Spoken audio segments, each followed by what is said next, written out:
Maplewood was a peaceful and charming neighborhood where everything seemed perfect. The lawns were neatly mowed, the mailboxes stood straight and in line, and every neighbor knew each other's name. It was a place where people didn't just wave hello, they took the time to chat, to check in, to make sure everyone was doing okay. The kind of place where you could leave your front door unlocked without worrying. For over 20 years, Claire Taylor had lived in Maplewood. A woman in her early 50s, Claire was known for her strict daily routine. Every morning, she'd sip coffee on her porch, carefully tend to her garden, and make sure everything around her was just as it should be. Claire had an eye for detail, and nothing in Maplewood ever escaped her attention. She noticed when a leaf fell from a tree, when a car parked a little too long, and when something wasn't quite right. Life here was quiet, predictable, and safe. Or so she thought. One bright Friday morning, as Claire Taylor was tending to her flower beds, something caught her attention. A large moving truck slowly pulled up in front of the old Thompson house across the street. Claire straightened up and squinted, her eyes narrowing. The Thompson house had been empty for months, ever since they moved to the beach. Clara knew a new family had to be coming in, but she wasn't expecting this. As movers started unloading boxes and furniture, Clara noticed a tall, well-built man standing on the porch, directing everything with confidence. He was dressed in a crisp polo shirt and slacks, his every move calm and controlled. There was something about him that didn't sit right with Clara. Maybe it was the way he seemed so at ease, or maybe it was the shiny, expensive-looking SUV parked in the driveway. Something felt off, and Clara couldn't shake the feeling.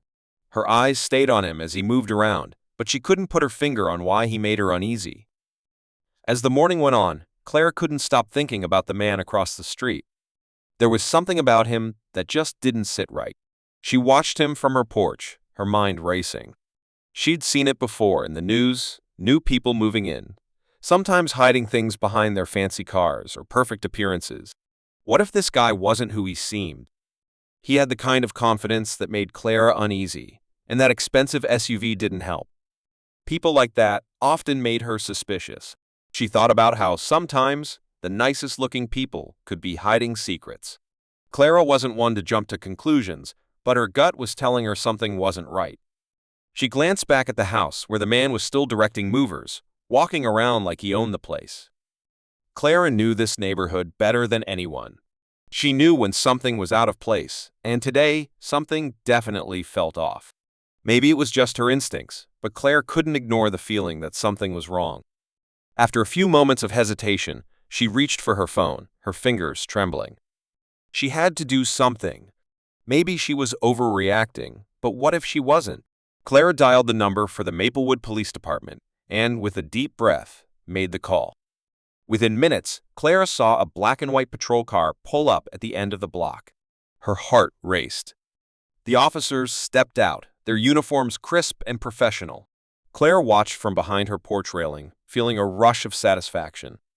She had done her part. If something was wrong, the police would take care of it.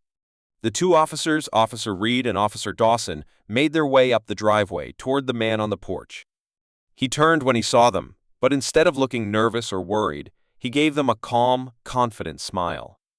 Clara squinted as she saw him greet the officers with a firm handshake, his voice deep and steady as he said, "Good morning, officers." Clara couldn't believe it. The man seemed completely at ease, like he had been expecting them. Officer Reed cleared his throat and asked, "Sir, we received a report about some suspicious activity. Would you mind showing us some ID and explaining what you're doing here?"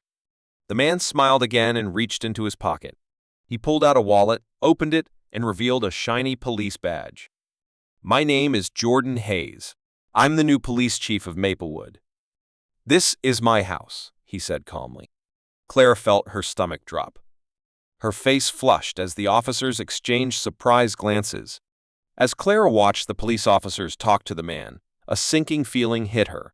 She couldn't believe what she was hearing. The man calmly introduced himself as Jordan Hayes, the new police chief. Her mind raced. She had made a huge mistake. Just last week, she had read about the new police chief in the local newspaper, but she hadn't paid much attention. Now, standing across the street, she realized how wrong she had been. She felt heat rise to her cheeks as embarrassment washed over her. Clara had judged him based on his appearance, assuming he was someone to be suspicious of, and now she was the one looking foolish. Officer Reed quickly apologized to Jordan for the mix-up, his voice awkward. Jordan just laughed softly, saying, "No harm done, officers. I'm just moving in before I officially start next week." He glanced over at Clara's house, his face unreadable. I guess someone must have been worried about the new face around here. Clara stood frozen in place, her gardening tools forgotten on the grass. She wanted to crawl into a hole and disappear. Jordan wasn't some stranger up to no good. He was the one who was going to keep Maplewood safe. And she had judged him in the worst possible way. As Clara walked back into her house, her mind raced. She closed the door quietly behind her, trying to shake off the embarrassment that had taken over her. She had spent years telling herself that she was just being cautious, that her instincts were always right. But now, standing alone in her living room, she realized how wrong she had been. Jordan Hayes wasn't some stranger out to cause trouble. He was the new police chief, the one who would help protect Maplewood, the same neighborhood she'd lived in for over 2 decades. And yet, she had let herself make a snap judgment based on the way he looked, the way he carried himself.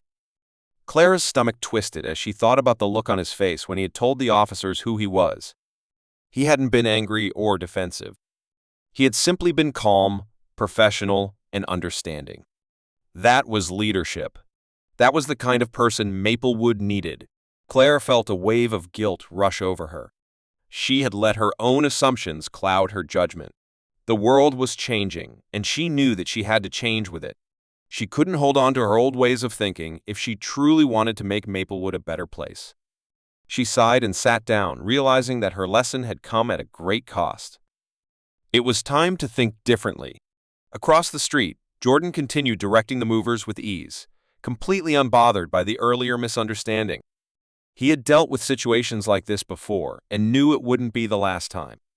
People often jump to conclusions based on how someone looked or acted, but that didn't faze him.